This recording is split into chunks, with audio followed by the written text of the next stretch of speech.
In today's video, I'm going to teach you in this video, I will show you how to create Confluence page. We'll go step by step, keeping things simple and clear so you can confidently create your first page and understand the options available along the way. First, open your browser. Any modern browser will work fine. In the address bar, type start@atlassian.com and press enter.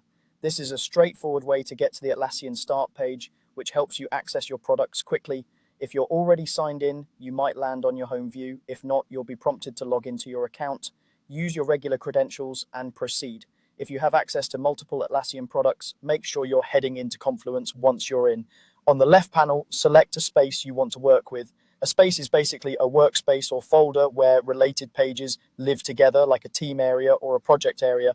Picking the right space helps keep your content organized and makes it easier for teammates to find later. If you see a list of spaces, choose the one that matches your team or project. If you have only one space, it will open by default. Once you're inside the space, look to the top right and click the Create button. This is the starting point for new content in Confluence. From the options that appear, select Page. Confluence will create a blank page for you. Think of it as a fresh canvas. You can immediately start from scratch and build your own page. Begin by giving it a clear, descriptive title so people know what the page is about. Then type your content in the body area. If you want your page to be easy to scan, write short sections with meaningful headings and keep paragraphs concise. This makes your information easier to read for everyone on your team. If you prefer a pre-made structure, look toward the bottom of the page where template options appear.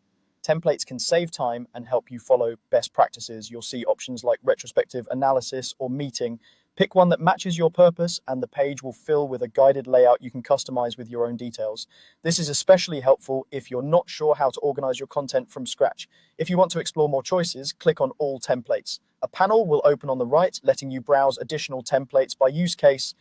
Choose the one that best fits your needs to get a consistent, polished starting point. That's all you need to create a Confluence page. Thanks for watching.